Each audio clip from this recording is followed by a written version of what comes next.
All right.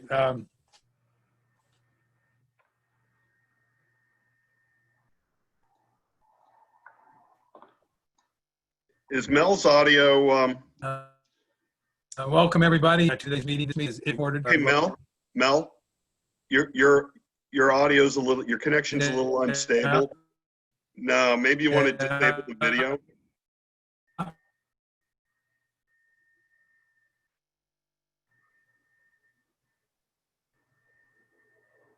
All right, maybe.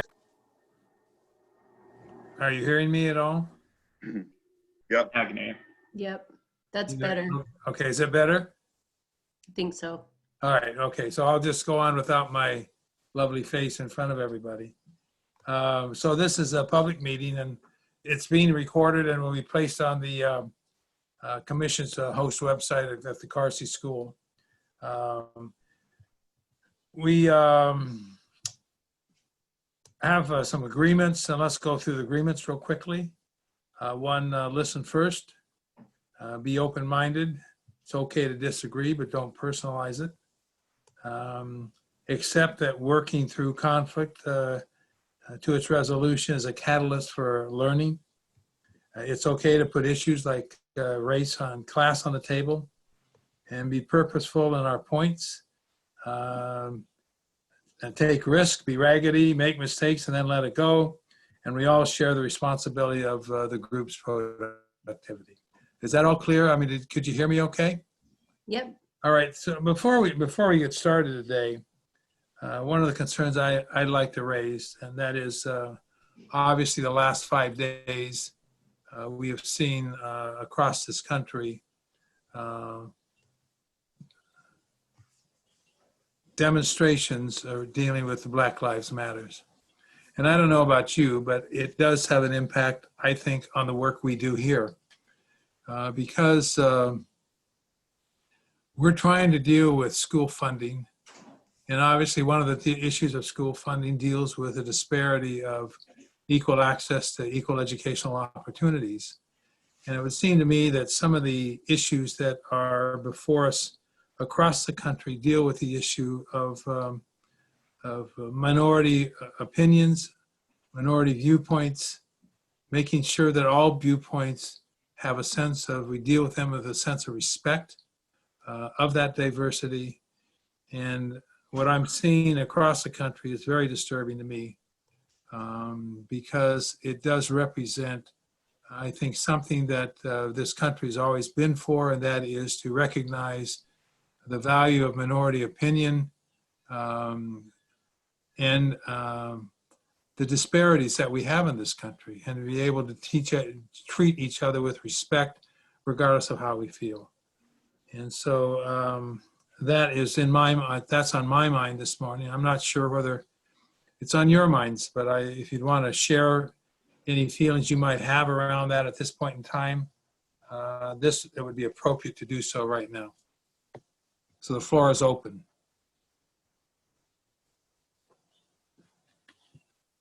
Mel? Yeah.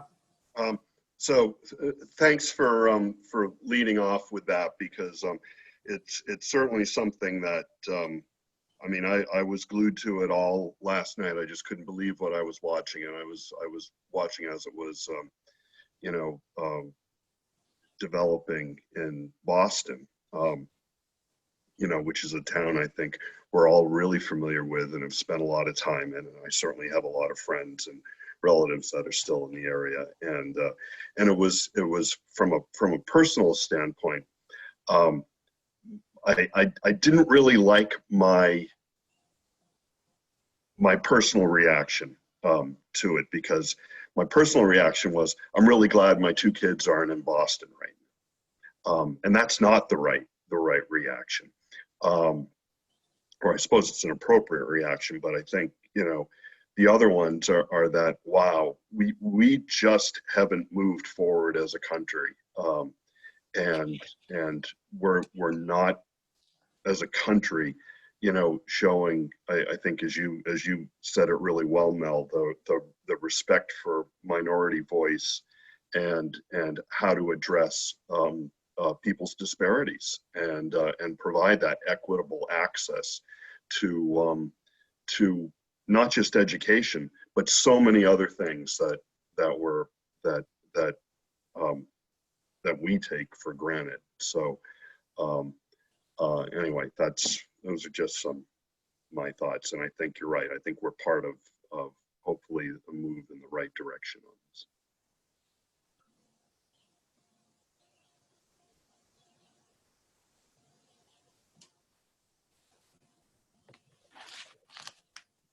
Well, I can share some of the work we're doing in SAU 16, but really what I've been struck with is the issue of protest, the issue of institutional racism as a whole, how it's systemic in our nation, I'm sure others, but our nation, and the impact that the education system can have on helping address issues of racism, but also is itself mired in institutional racism.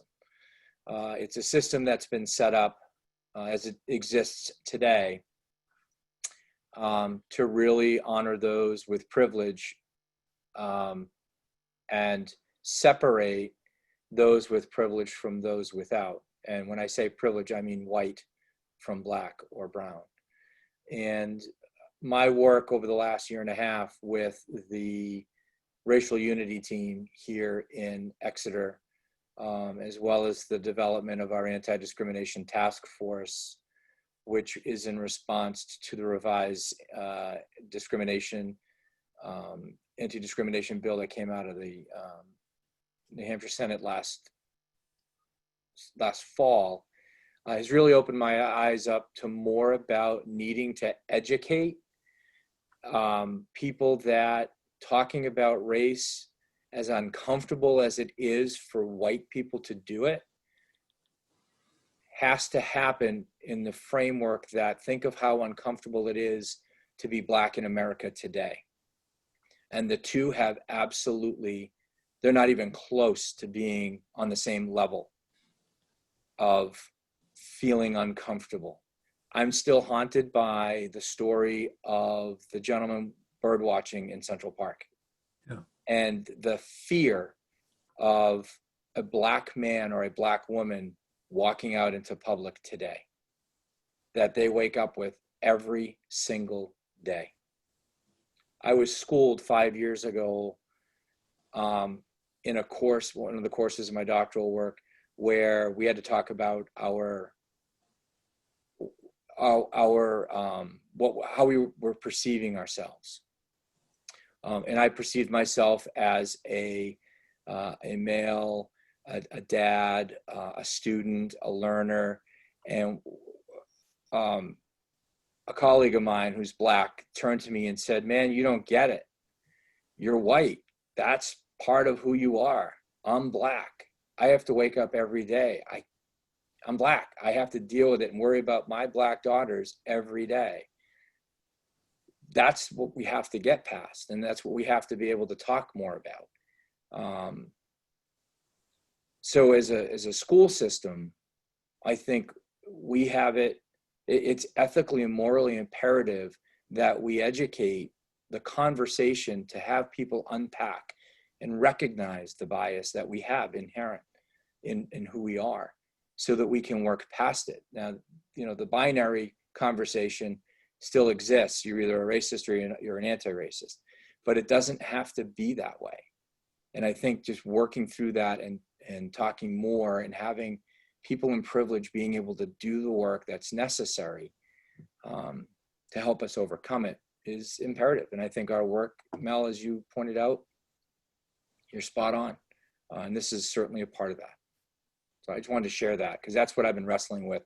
I've also been wrestling with how do I communicate that to our families here in the messaging that we're sending home amidst this current pandemic. And I'm still trying to make that a part of what we're doing. So thanks for giving me the opportunity to share that. Thanks, David.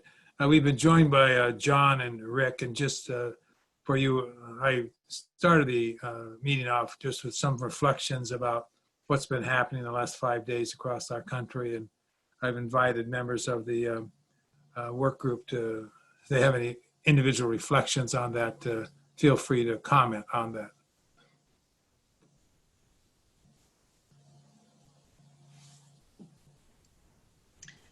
Mel, I'd like to comment just a couple of different things.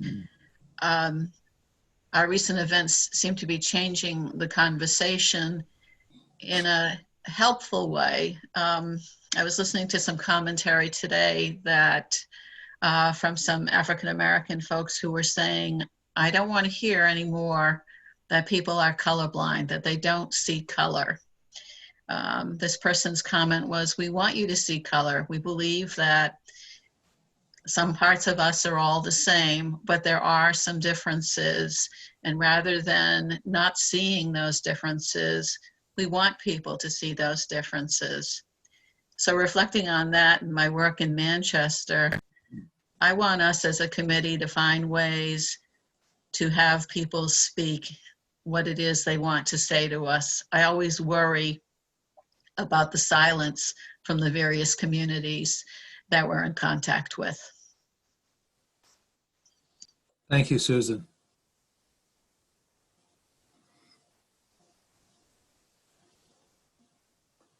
Mel, can you hear me? Yes, yes.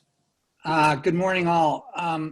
I reflect back on my time that I lived in a different state.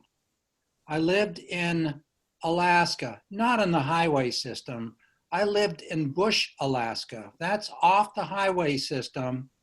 And I was among the minority as far as my skin color. I lived with Yupik Eskimos in Inupiat, and we were well accepted. And my children grew up there, and one's gone off and become a speech pathologist and speaks Yupik. And we have learned, I don't even know if I've learned, it's just innate to me, that a person is a person, and I don't see color of skin. And maybe it's because we lived for so many years in Dillingham, Alaska. And I had the opportunity to go to all those bush communities and work with folks and who care and have a different way of seeing things. Their culture is different. It's more subsistence oriented. But when I came back to New England here, where my roots are, I go back 8 generations here in Haverhill. My grandfather directly was one of the first selectmen and helped settle this particular town that came up from Haverhill, Mass. And we found that the thinking here is so much different than where I lived in Alaska. People have grown up in these narrow valleys where their parents have grown up and their parents grew up, and they don't see, and they've never had the opportunity that I've had to work with different cultures. And so we have a long way to travel here in this state and in New England, especially, where we do not have an overwhelming Black community or a Asian community or a Native American community. And that's what we're missing. We're not really, we're a singular type population with a singular type background that doesn't really recognize and learn to live with each other. So I don't know how to explain this any more than I watch my own children right now, and they don't see color at all. They just grew up that way. Thank you, Rick.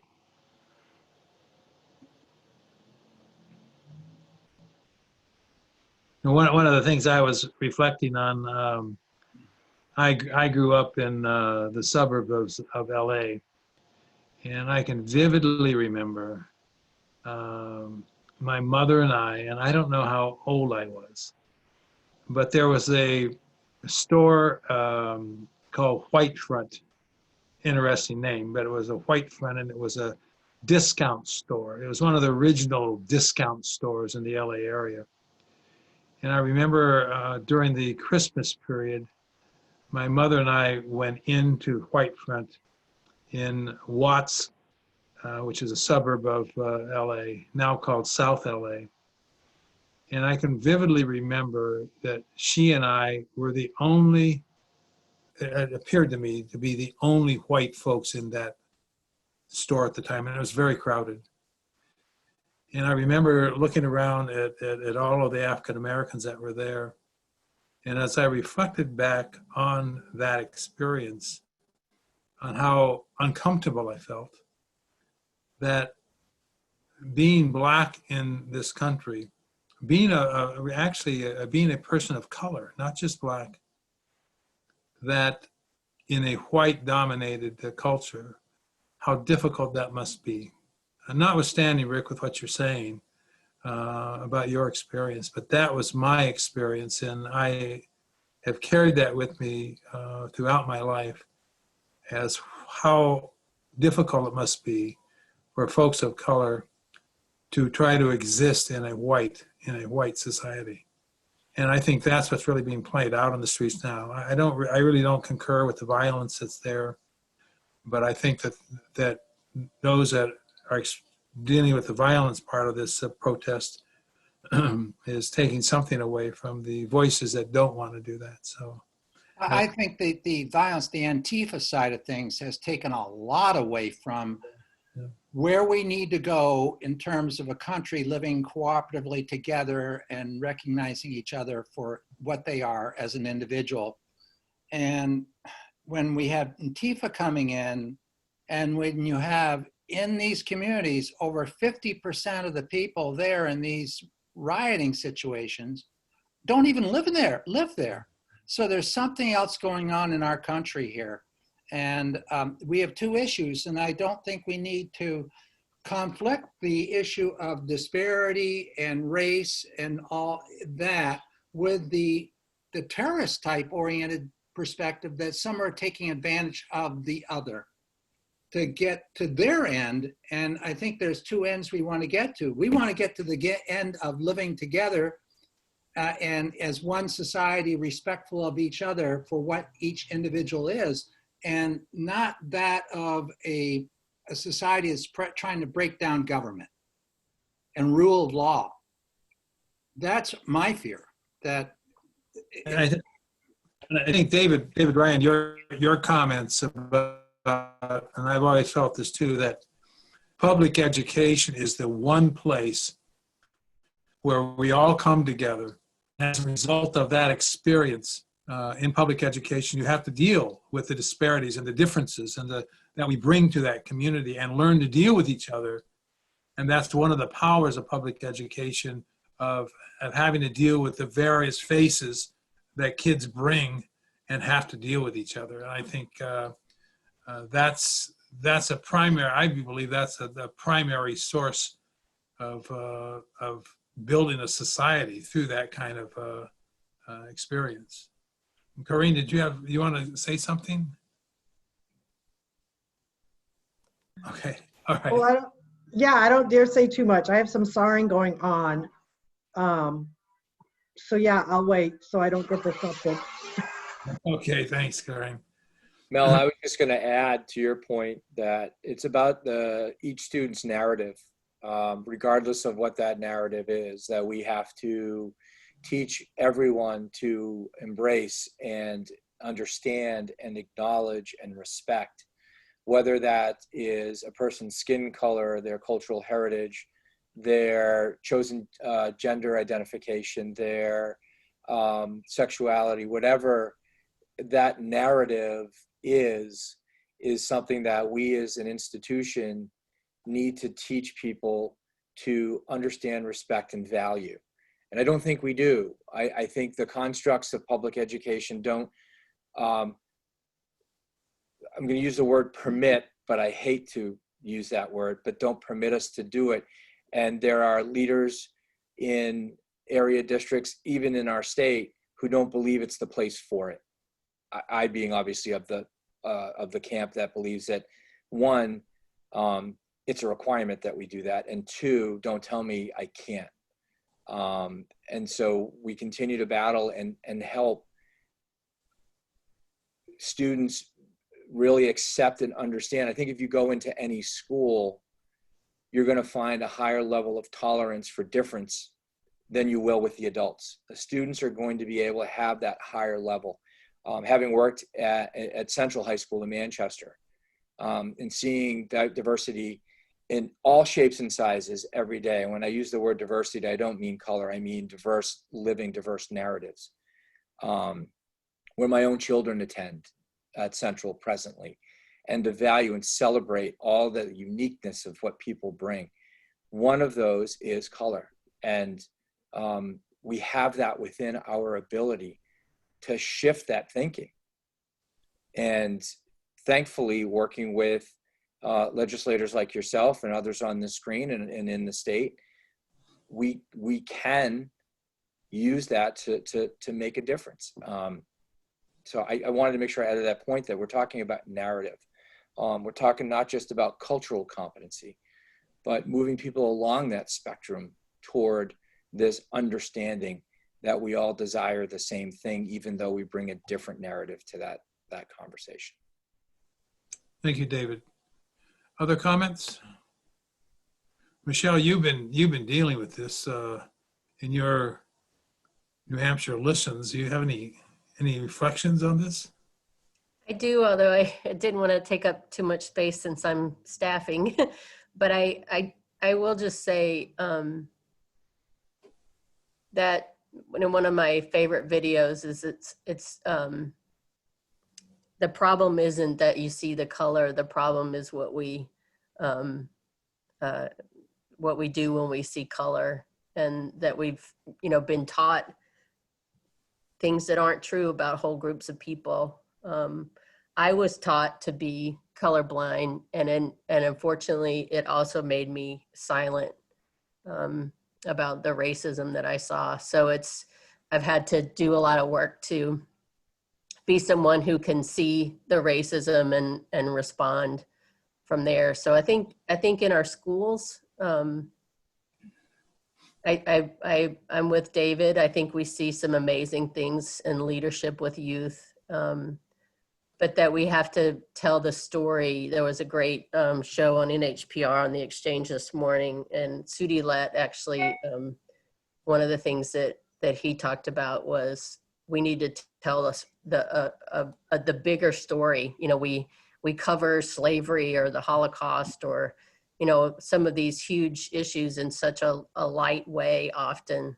And we don't have a thick view of the white people who were fighting against white supremacy and the people of color who were free when slavery was happening. I mean, it's there's a lot of complexity there. I appreciate you opening our meeting this way, Mel.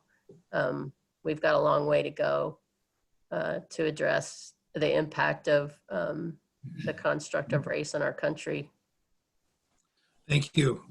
Any other comments? Yeah, just a closing thought for myself here. We had a bill introduced in the Senate this session by Senator Khan dealing with the Holocaust. I feel that bill is, the intent is wonderful. As a school principal, and the past prior to that, a teacher, and my wife being a teacher, she always had a Holocaust unit she taught up in Homer, Alaska.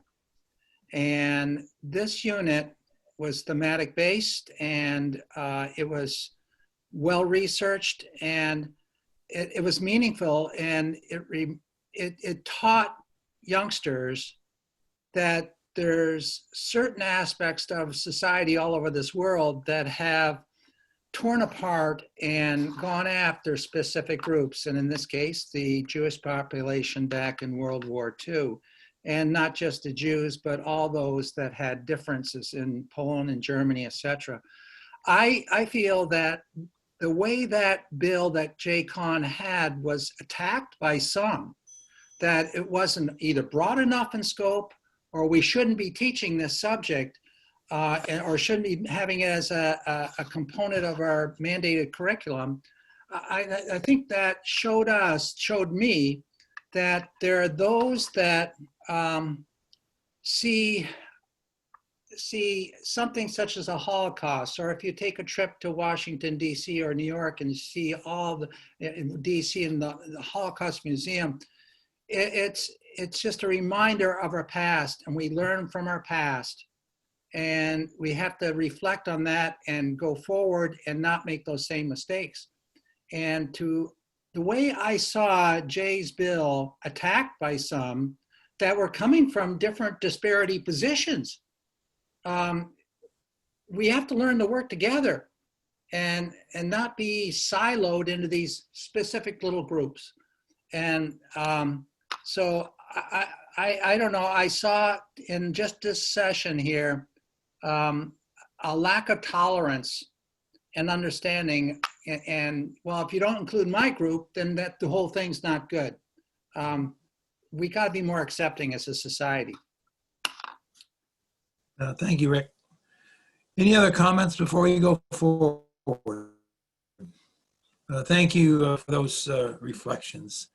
The first item of business we have to deal with is the minutes from our meetings of May 18th and May 21st. I'm going to take those together. I need a motion to accept those 2 minutes. I make a motion that you accept the minutes. Okay, thank you very much. Moved by Corinne, seconded Second. by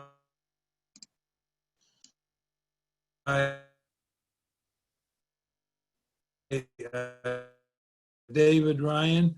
Make a roll call on these minutes of May 18th and May 21st. Susan, you need to vote yes or no. Yes. Corinne, Yes, John, are you there, John? David Ryan? Yes. I'll be back in a minute, guys. Sorry. Okay, all right, no problem. Okay, it's been moved and seconded, and I vote aye. The minutes are approved. If you look at the calendar, you have another engagement meeting on June 5th at 1 o'clock. And I think at that point in time, we'll have Michelle give us kind of the final update before our engagement meetings start the following week. And then we have a full commission meeting on June 8th.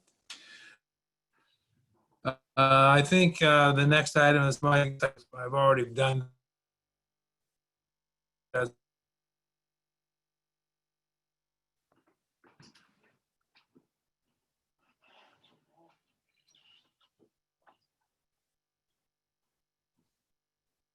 Mel, I think your audio's cut out.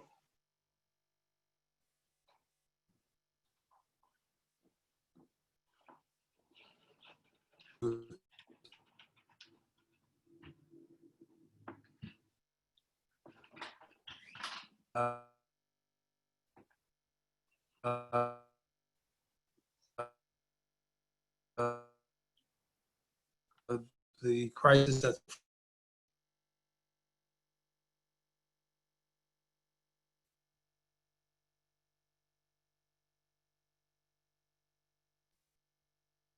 All right, so it looks like Mel either was cut off or dropped off for a second. I'll share right now with the registrations for the June focus groups that went out. There's probably, I don't know, 30 or 40 people registered for them so far. I checked them on Friday. So I'll check again and get a sense of those numbers. We might be helpful. Just, if there's any folks that are budget leaders, district budget people, or folks who are on school boards or town councils, people who are making those decisions around using funding for education in local communities. That's who that's who we're trying to reach in the June focus groups. And so otherwise, I think the other thing on our agenda is I have the key questions that I want to share and get your feedback on. And then also, I'd love your thinking on when is a good time for us to specifically reach out, whether it's a survey for educators? And what is it that we would specifically want to hear from educators? Mel, you back on? Yeah, I'm back on. Sorry about that. That's okay. Don't know what's going on with my TDS connection here. So where were you on that conversation, Michelle? I was just kind of teeing it up about talking about the questions for June, and then also an educator survey. But did you want to finish your comments and then we can? Yeah, I just give us an update on do we have people calling in and signing up for the sessions, for the engagement sessions? Yes. Yeah. So we have about 30 or 40 people registered so far. And we'll just want to kind of send some kind of resend to keep it on people's radar and get some more folks to register.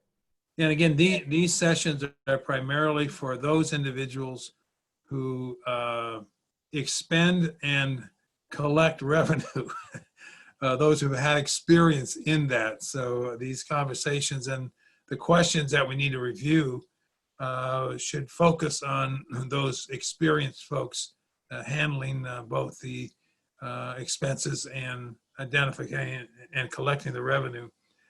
So you're going to send out another reminder then, Michelle? Yes. Okay, good. Yeah. So any questions regarding the, yes, Corinne? All right, can you hear me? Yes. All right, I just have a question on the focus groups. If there's a way to see who those invites were, I want to make sure that Mayor Grenier participates and school board chair. Would those already be on, those people already be on your list, or they spent a lot of time testifying, so they were very well versed in the, you know, the school funding. Well, I think they would be, a notice went out from both the Municipal Association and the School Boards Association Okay, seeking their input. You know, it's Okay. interesting because this is going to be an interesting conversation because we're not dealing with regions here. right. So it's possible, for example, Mayor Grenier to be in a conversation with somebody from Rye, Mm-hmm. that opportunity doesn't take place in this state.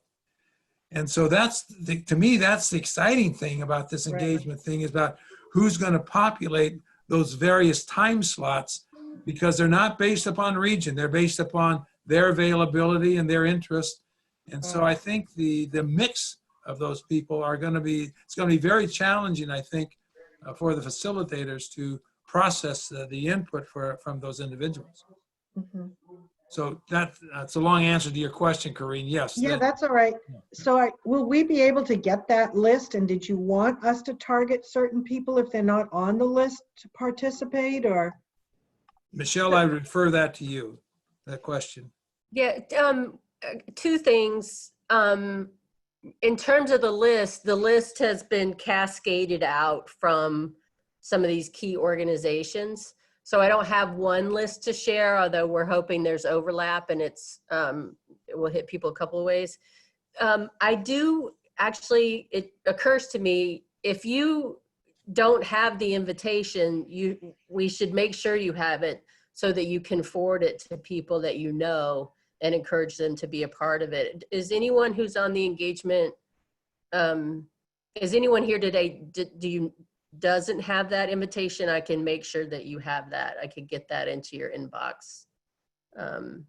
Did you see it go out? Did you see the registration and the invitation? Did that invitation go out to all folks on the commission? You know,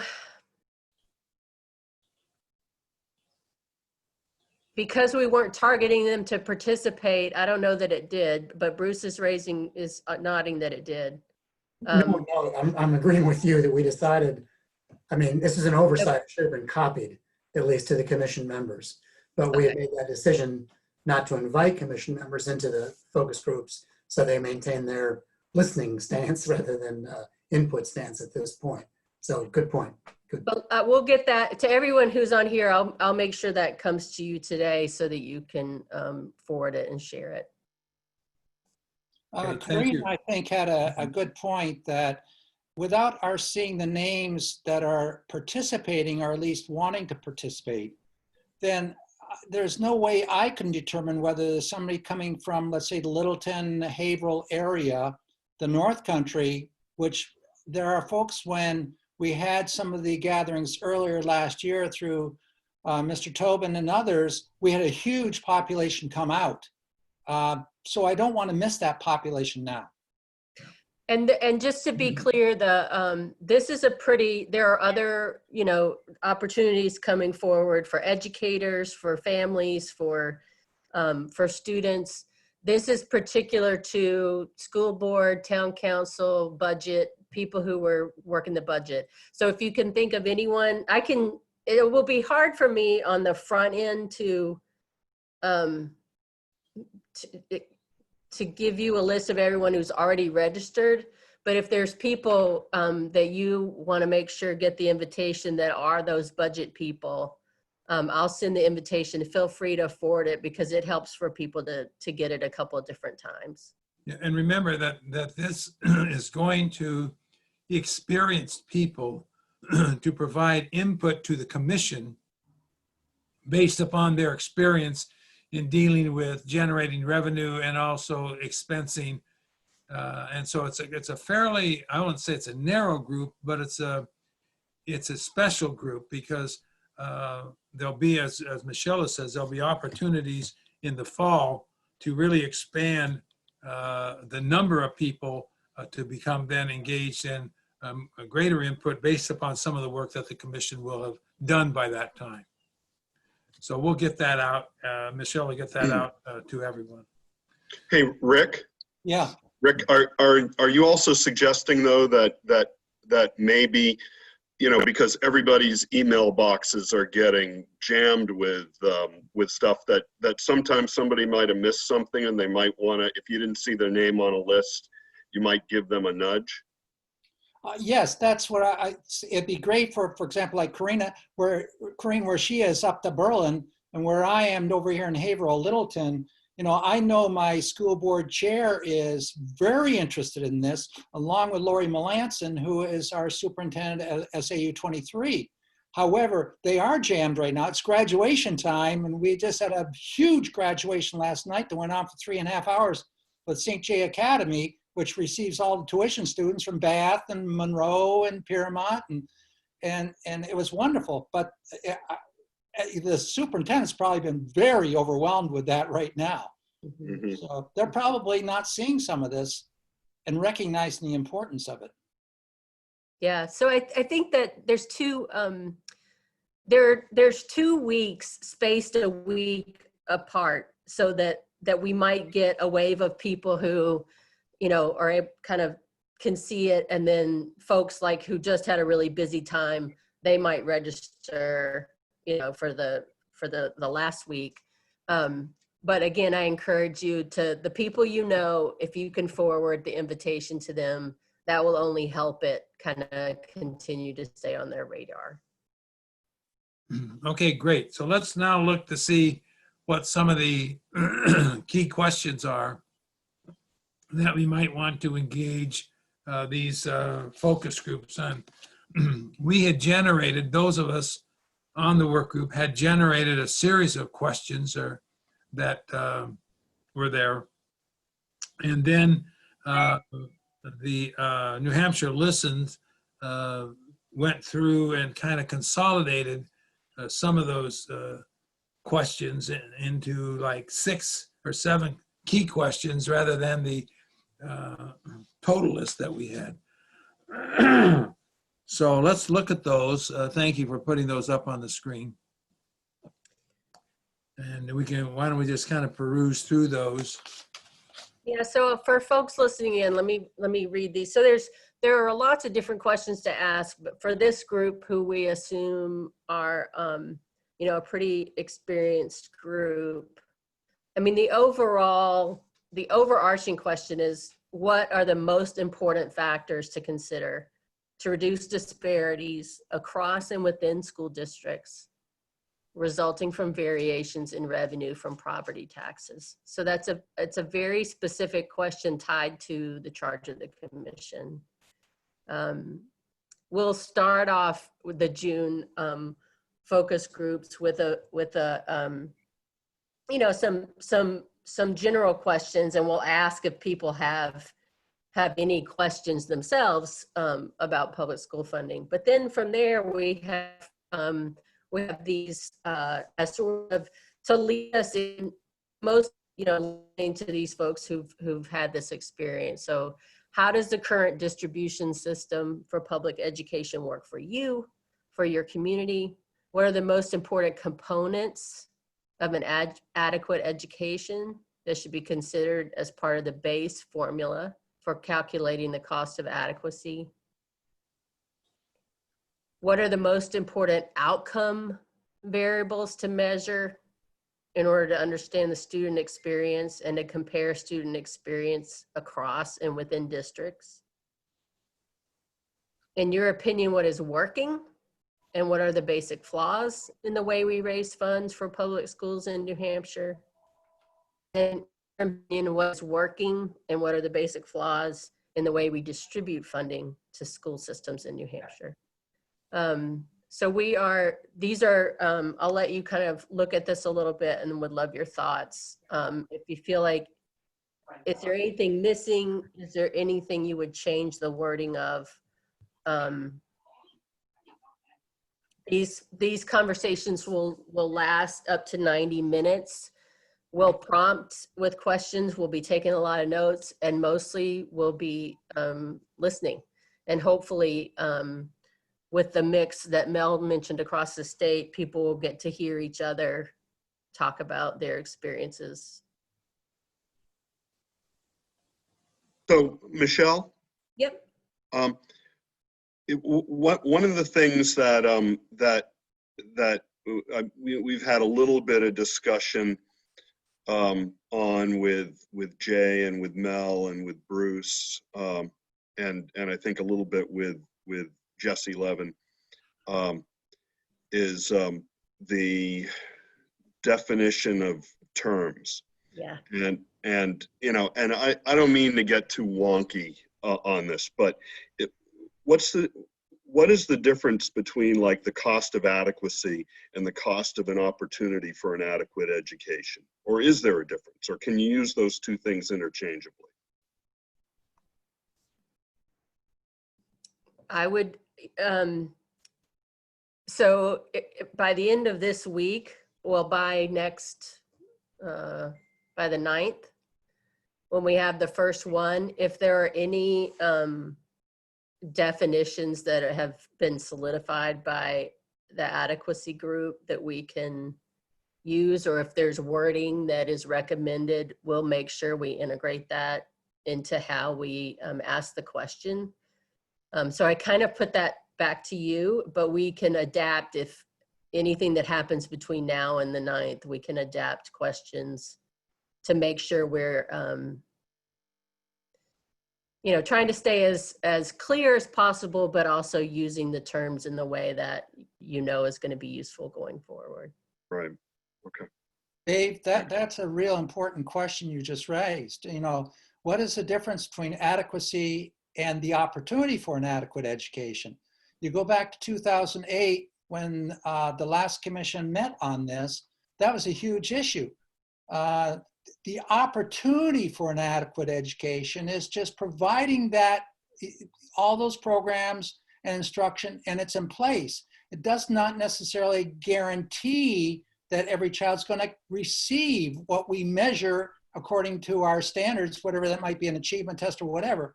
They receive or make that proficiency level. And so there's a huge difference between the two terms there. And we gotta be careful to really not be, you know, talking as it's all one. It's not one. And so that's something that group that's looking at the definition of adequacy should be engaged with.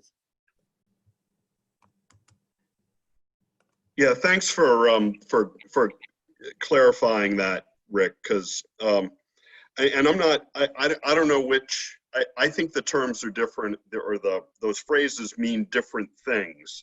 I don't know which one is the right one, or if another phrase is the right one to go with, and particularly when we're also, you know, factoring in outcomes on this too, and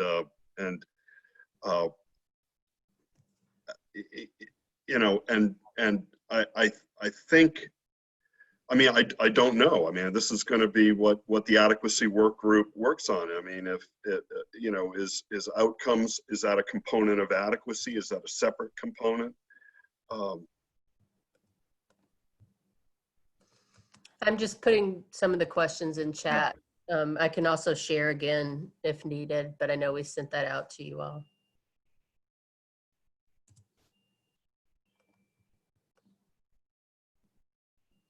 It'll definitely have a big outcome on the fiscal side of things as well. When you start addressing the opportunity for an adequate education versus guaranteeing that everybody receives an adequate education, huge dollars between the two there. Absolutely. Yeah, that's correct. Yeah. Um, And I think the important thing to realize is that there is a 90-minute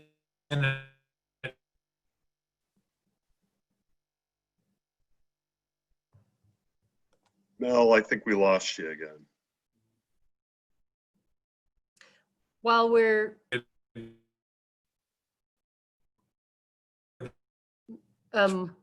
waiting to see if we can get Mr. Mel back. groups to take place. So it's Okay. all right. Can you hear me? I don't know what's going on here.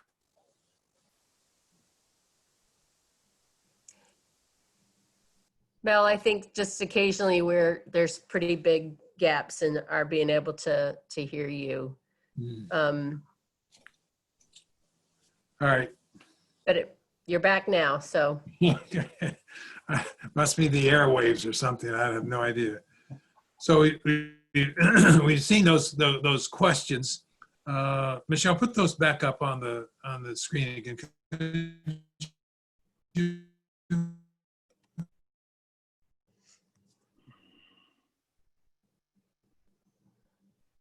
And my question is, the conversation that you all just had, especially Rick and Dave, is there a particular question that you would change, or do you want to wait until after the adequacy meeting and check in?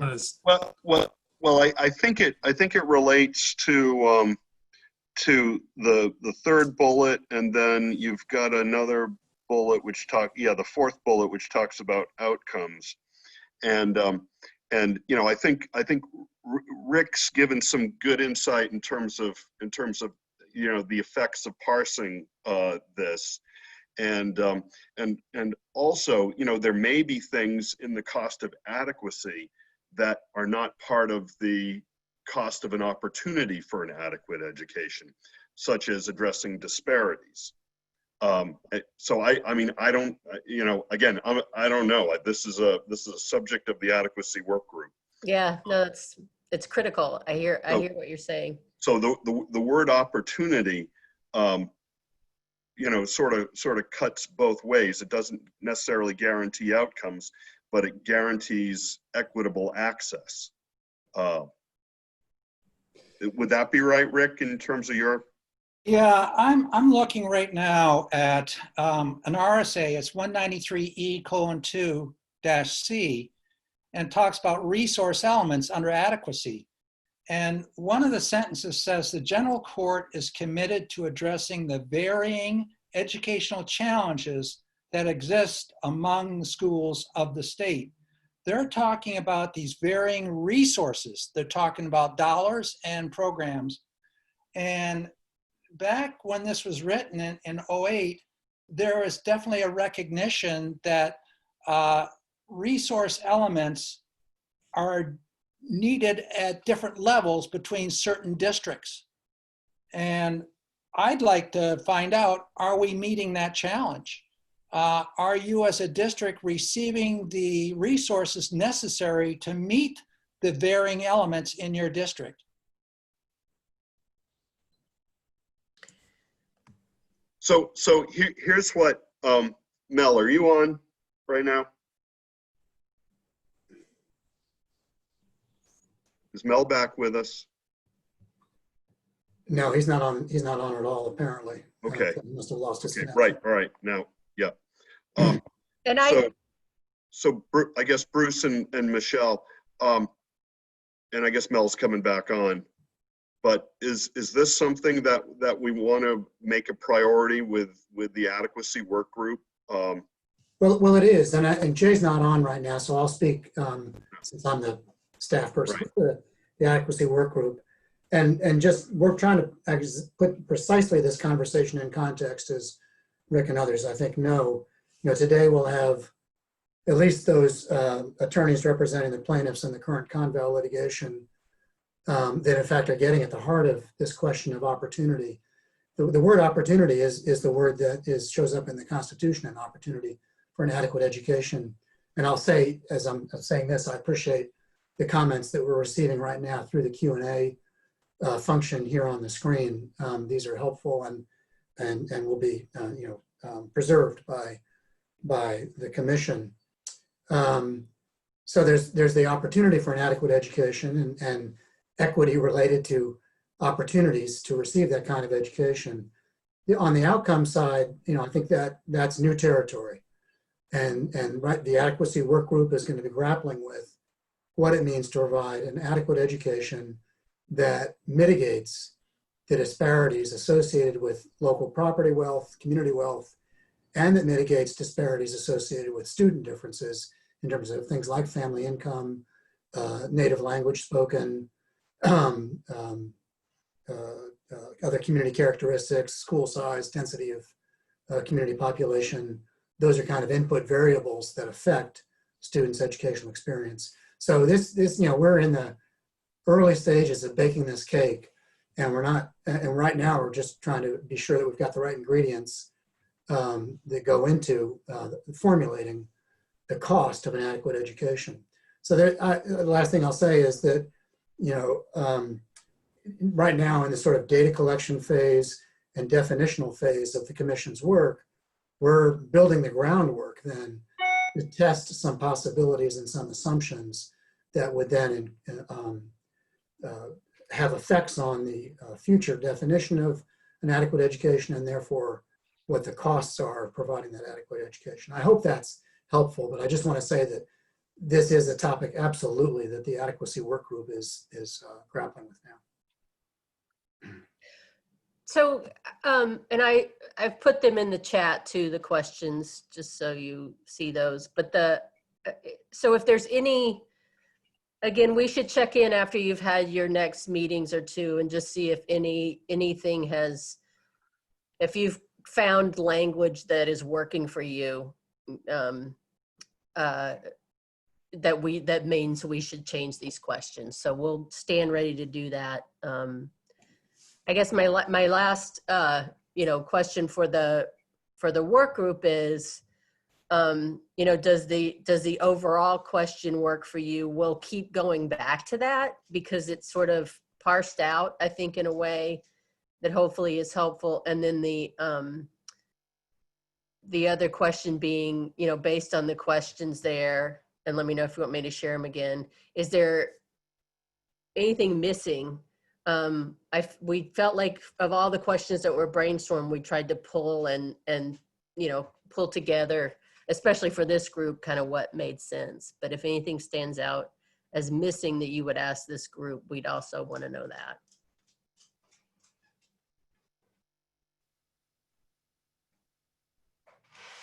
So can you all hear me now? Yep. So we'll go forward with those questions pending input then from the respective other work groups, of which you'll be monitoring, Michelle, to make sure that we capture the essence of where they are at that particular time. So are we good? Great. good with that? Yep. Okay, Just a point of procedure, Mel. yeah. On the stuff that's been posted in the Q&A, do we want to have that copied into a document and posted along with the meeting information for this meeting? Jordan does something with that. Jordan, Okay. do you wanna- Yeah, I mean, I certainly can put it in the notes. Yeah, I mean, just because it was referenced during the meeting, and Yeah. and I don't know if the video captures this, so I don't think it does. So No, it doesn't. So thank you for that. And I'd also say with those individuals who are listening to this conversation, that they can also provide some comments or questions by sending an email into our website. And Michelle, give us that URL again for the website. All right. I should have it, I know, but I don't have it. It's supposed to be on all of our minutes, all of our agendas, and it's not on this one. So, Jordan? Yeah, so it's www.carsi.unh.edu/school-funding. Say that once again. Yeah, so it's www.carsi.unh.edu/school-funding. Thank you. And I've added it in the chat to all panelists and attendees. Okay, thank you very much. Okay, so are we all set then with the questions? All right. Now, you had said earlier in the conversation, Michelle, about the Educator Survey. Do we need to do anything about that at this point in time? Well, the one thing I wanted to ask folks to think about is the timing for something like that. So, if we do it sooner rather than later, it's sort of getting some basic input from educators on the front end. If we do it a little later after certain key moments in the work of the commission, we might be asking for their response on something in particular. So I'm just kind of curious if you have thoughts about the when for educators.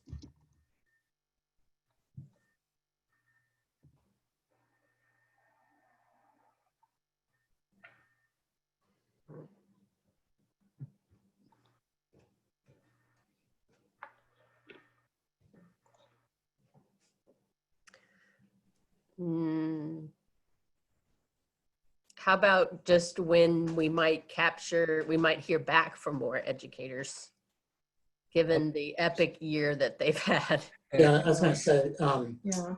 Yeah, being that's kind of what we're thinking about is timing. And plus we just had educators and families respond to a rather lengthy survey from the commissioner's office as well that was rife with technology glitches and errors. And so they're a little surveyed out. I don't know about you, Corinne, but if we wait too long in the summer, I'm fearful that I think people are going to shut down their electronic stuff this summer. Yeah, I do too. So I'm just kind of wrestling with that. What do you think, Corinne? Yeah, I was conflicted with that. At first I thought, well, maybe mid-July because they've had time to kind of push everything aside. But if they shut down remotely, they're going to have to spend a lot of time this summer planning on reopening phases, and that's going to draw a lot of energy. Yeah. I guess sooner is better than later. I don't know that they'd be well rested or even focused to want to do it later. In terms of the question, I also thought that it probably should be more on the income variables versus the differences between the distribution or some of the other components that you had in the other questions, especially for teachers, because they know outcomes and they've got measures for that. So I thought the questions would be more driven in that respect versus what do you think about school funding? Yeah, say that again, Corinne. I just want to make sure we capture it the right way. So for educators, focusing more on coming up with the outcome variables, because they'd have the measures for that. Yeah. Okay. I just don't dare say too much because I don't know if drilling is going to start. Sorry. That's helpful. Yeah, timing in terms of the educator surveys, it's a really tough one to decide. What about August?